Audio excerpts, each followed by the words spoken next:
de casamento significa que você é uma pessoa especial e nós devemos aceitar o convite com carinho, porque esta honra, ela é muito mais quando nós sabemos se o convite foi feito pelo próprio rei para celebrar o casamento do seu filho. É isso que nós vamos falar nessa noite, essa parábola que Jesus nos diz aqui em Mateus capítulo 22, do 1 até o 14.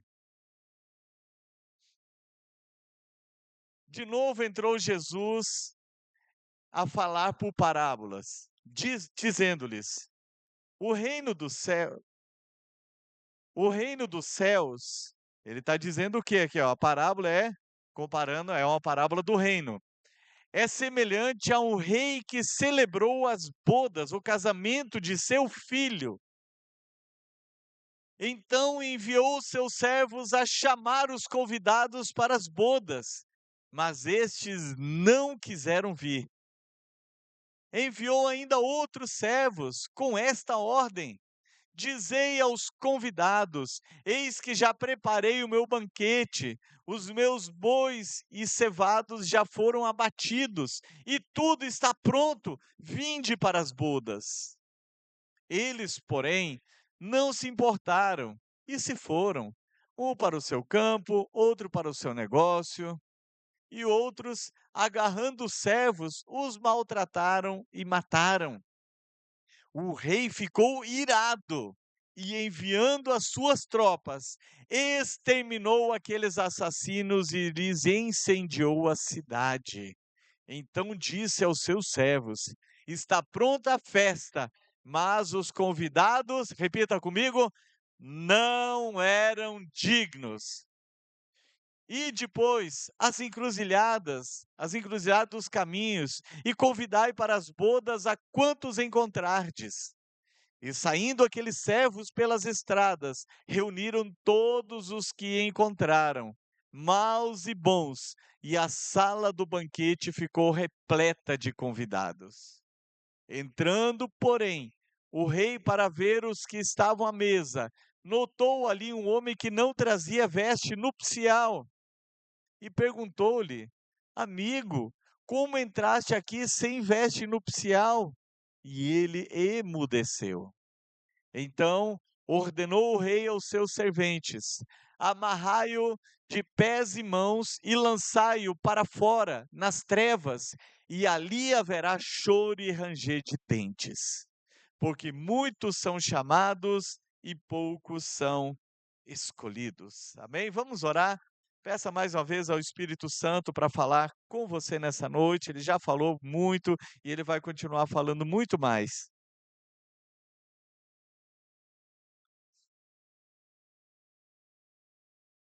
Espírito Santo de Deus, tu és bem-vindo aqui neste lugar. O Senhor já está agindo nessa noite.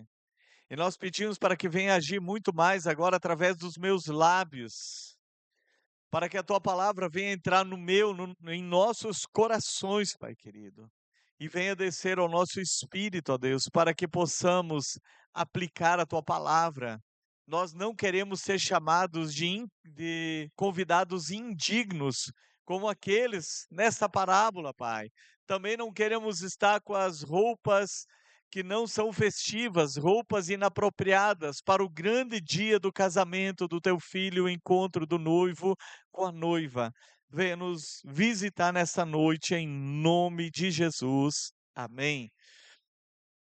No início, Jesus ele já dá a explicação do que é o significado ou qual a intenção de contar esta parábola. E é uma parábola do reino, porque ela quer ilustrar o dia que nós nos encontraremos com o Senhor, as bodas do Cordeiro, o arrebatamento da igreja, onde que a noiva celebrará os 7 anos de casamento com o Filho Jesus Cristo.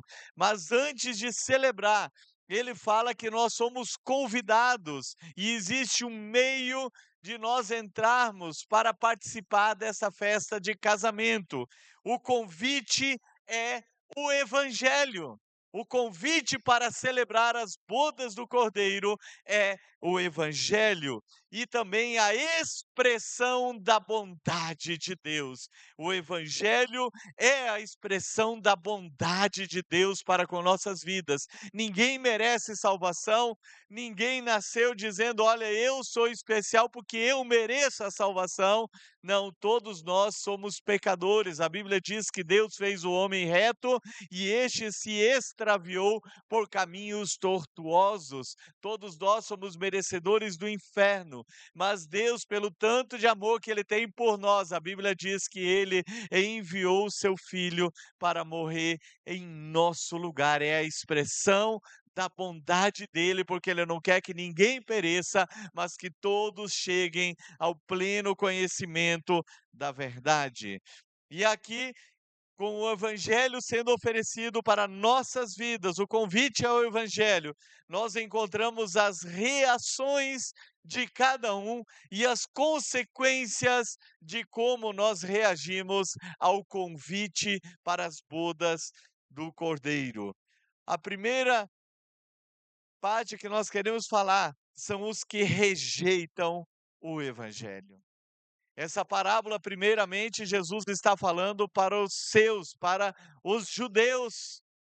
Quando ele diz que eles rejeitaram, estavam ocupados, um comprou um campo, outro comprou uma junta de bois, cada um estava ocupado com a sua tarefa, e outros, quando ele enviou os servos novamente, diz que eles maltrataram e até mataram. Refere-se aos profetas que durante o período foram enviados, eles maltrataram e chegaram a matar. Mas essa parábola não se trata única e exclusivamente para os judeus. O evangelho ele é oferecido para todos nós. E como que nós estamos recebendo o evangelho do Senhor? Como que nós recebemos diariamente a palavra de Deus? Como que nós agimos com essa palavra que nós temos acesso todos os dias? A palavra do Senhor nos mostra que quando nós rejeitamos o convite por futilidades e não priorizar o reino, as consequências são terríveis. Diz ali que o rei enviou seus conservos e incendiou a cidade deles e matou todos. É a consequência para todo aquele que rejeita o evangelho. Mas poderia surgir algo dentro do nosso coração, dentro da nossa mente, como aconteceu já entre os não-judeus, entre os gentios, e Paulo escreveu para ele dizendo: olha, se eles, sendo da oliveira verdadeira, eles foram cortados. Ele está dizendo o quê? Jesus, como judeu, primeiramente, ele veio aos judeus porque toda a trajetória, desde Abraão, Deus escolheu a nação de Israel para descender o Cristo, para vir o Salvador. E as pessoas estavam dizendo, não, eles rejeitaram, então nós podemos andar de qualquer jeito.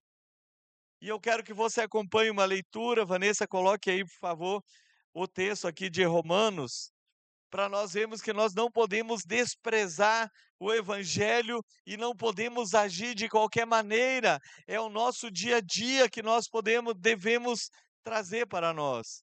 Romanos, capítulo 11, do 17 ao 24.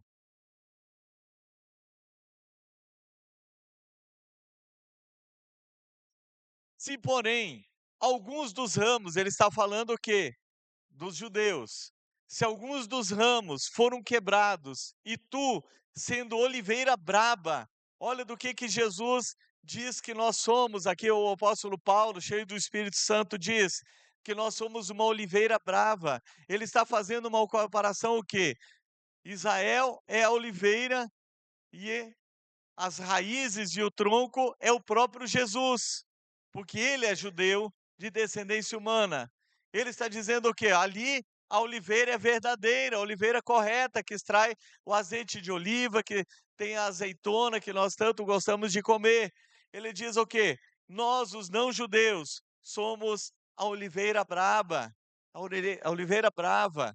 Então diz o quê? Sendo nós oliveira brava, diz o quê? Fosses enxertado em meio deles e tornaste participante da raiz e da seiva de oliveira. Quem é a raiz e a seiva? Jesus e a palavra. Vamos seguir. Não te glories contra os ramos, porém, se te gloriares, sabe que não és tu que sustentas a raiz, mas a raiz a ti. Dirás, pois, alguns ramos foram quebrados para que eu fosse enxertado. Bem, pela sua incredulidade foram quebrados. Tu, porém, mediante a fé, está firme, não te sobrebeças, mas teme, porque se Deus não poupou os ramos naturais, também não te poupará. Considerai, pois, a bondade e a severidade de Deus. Para com os que caíram, severidade, mas para contigo, a bondade de Deus. Se, se, se nela permaneceres, doutra sorte, também tu serás cortado. Eles também, se não permaneceram na incredulidade, se não permanecerem na incredulidade, serão enxertados, poderão ter a salvação, pois Deus é poderoso para os enxertar de novo.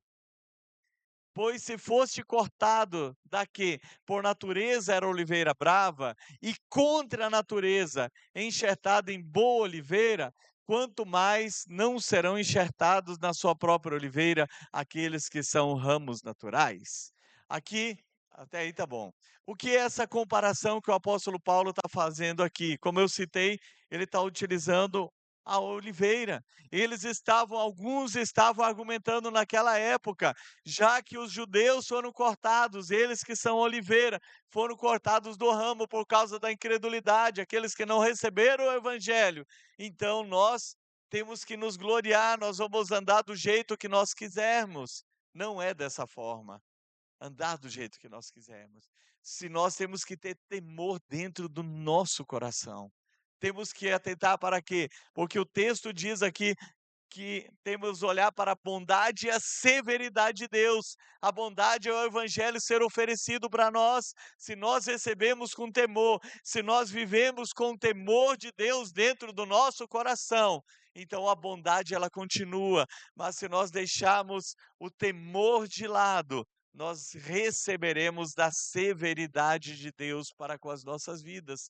Aí entra o segundo tipo de pessoas, eu vou falar do terceiro depois, que é aquele sujeito que entrou de qualquer jeito na festa. Diz ali que quando os conservos saíram novamente, eles encontraram todos e foram levados para a sala do banquete.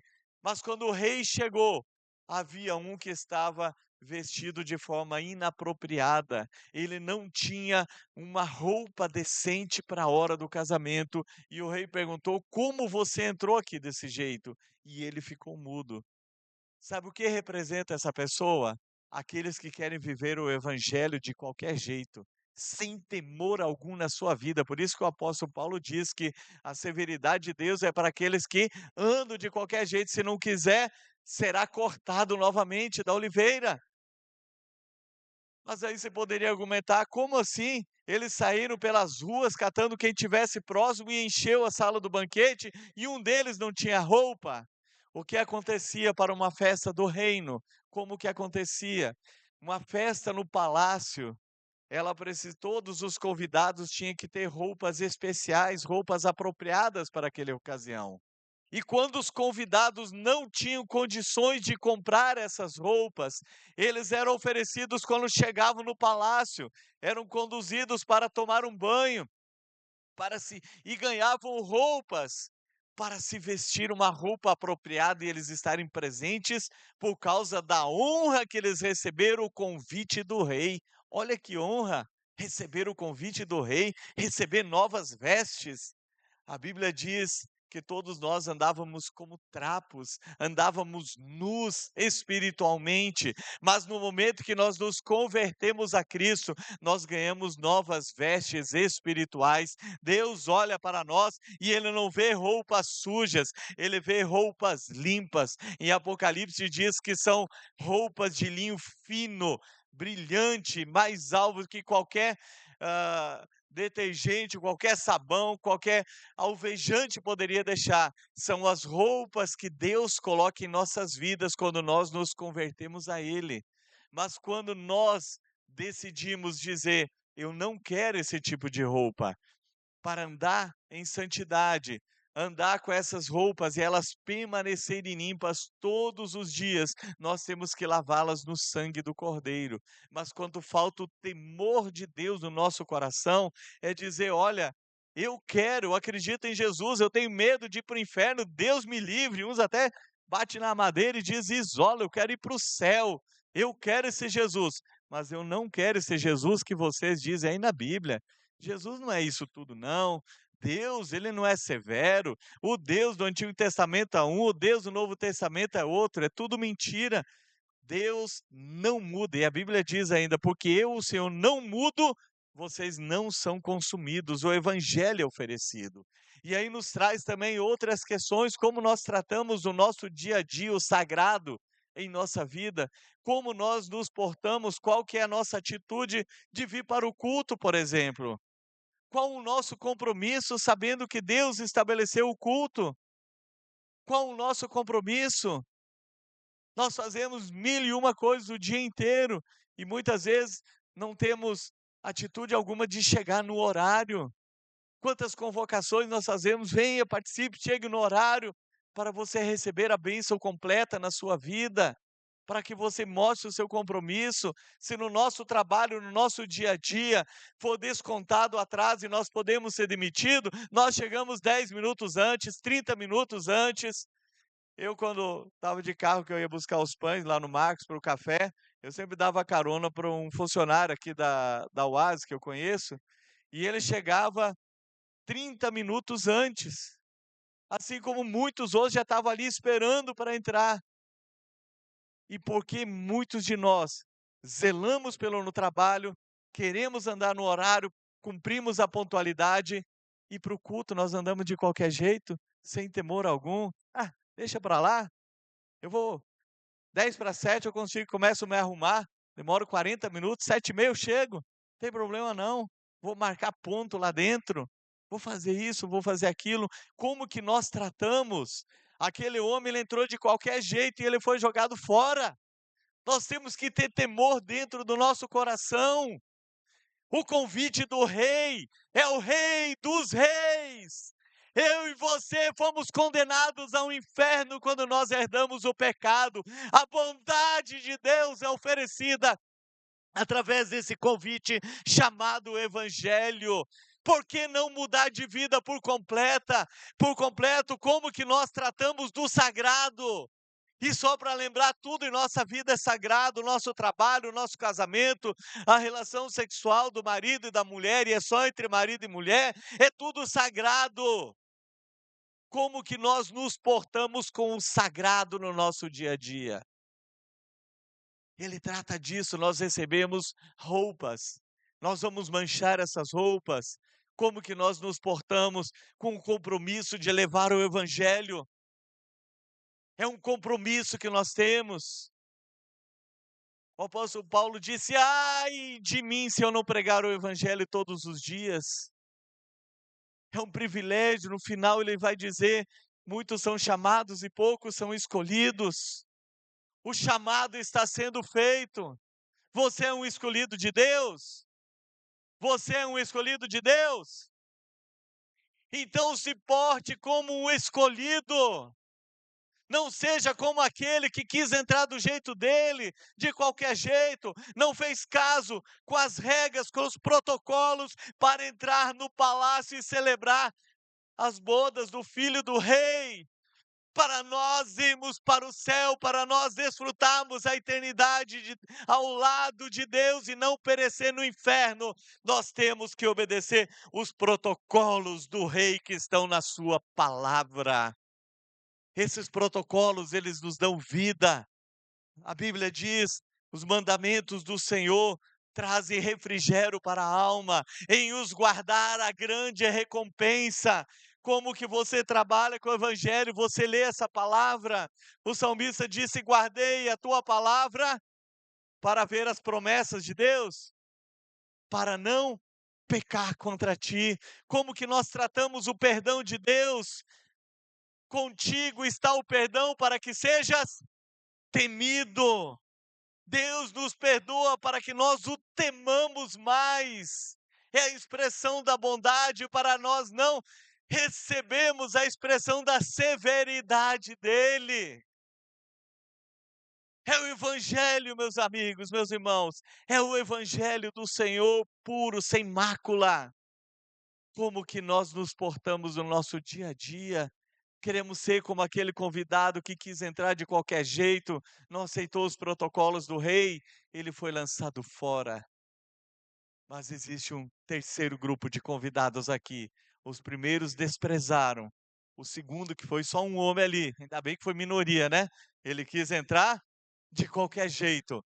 Mas existia um grande número de convidados que eles aceitaram o convite do rei, eles se submeteram aos protocolos do reino, eles receberam novas vestes, eles tomaram banho, eles foram lavados no sangue do Cordeiro, receberam vestes de louvor e eles celebraram as bodas do Filho do Rei. Eu e você somos chamados para celebrar as bodas do Cordeiro, aleluia! Diga assim comigo: eu não sou dos que perecem, eu não sou daqueles que se perdem, mas eu sou daqueles que perseveram na palavra de Deus, na oração, na pregação do Evangelho, na congregação, porque eu amo o meu Deus e eu sei que eu só posso amá-lo porque ele me amou primeiro. A maior expressão de amor ele demonstrou por mim, enviando o seu filho para morrer em meu lugar. Por isso eu me decido por Jesus, pela palavra, para honrá-lo com as minhas atitudes, no meu casamento, no meu trabalho, no meu dia a dia. Eu vou honrar o meu Deus, porque eu sou digno deste convite. Eu não me torno indigno rejeitando o convite, mas eu aceitei o convite e por causa dele, ele me chama de convidado digno. Aleluia! Aleluia! Vamos nos colocar em pé? Vamos nos colocar em pé? E tem gente nessa noite, eu creio que sim, que já fez essa profissão aqui, repetiu o que eu falei, mas hoje é o dia de se reconciliar para ter as suas vestes lavadas. Sei que um dia já ganhou novas vestes e lavou. E você que ainda não ganhou essas vestes, hoje Jesus quer te perdoar. Hoje Ele quer te dar essas roupas brilhantes, alvas, branquíssimas. A partir do momento que você tomar a decisão de confessá-lo como Senhor e Salvador. Por isso, por isso, eu quero que você reflita nesse instante. Você tem certeza da sua salvação? Você já tem certeza da sua salvação? Você tem convicção plena? Se o arrebatamento for agora, nesse instante, você fica ou você sobe? Se você não tem certeza, você precisa se voltar para o Senhor nesta noite. A Bíblia diz que hoje, não está dizendo amanhã, hoje é o dia da salvação. Não é ontem, não foi ontem, é hoje.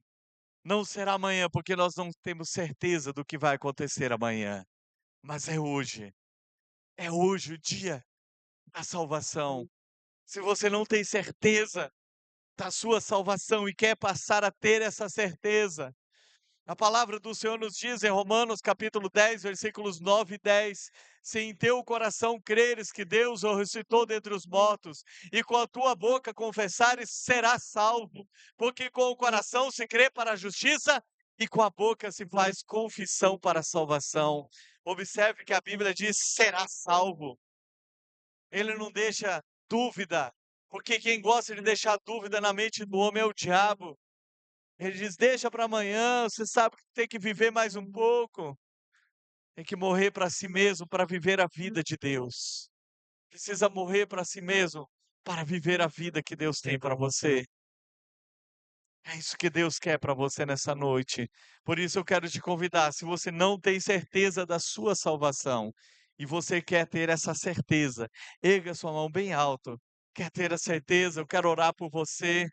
Nós temos pessoas ali que querem ter essa certeza, glória a Deus. Tem mais pessoas nessa noite que quer ter essa certeza, que vai se reconciliar com o Senhor. Erga sua mão, não deixe o inimigo tocar em sua vida. Eu sei que os braços, eles ficam pesados, parece que não vai conseguir, mas em nome de Jesus, você é vencedor, você é vencedora. Erga seu braço agora, porque Deus te chamou aqui para ouvir essa palavra nessa noite, o convite, o evangelho para a sua vida. E agora eu quero chamar vocês, alguém vai acompanhar também, vem aqui à frente, porque diz: se teu coração crê, você já crê, e com a boca confessar, será salvo. Nós vamos orar por você. Pode vir aqui à frente, sem medo, sem timidez.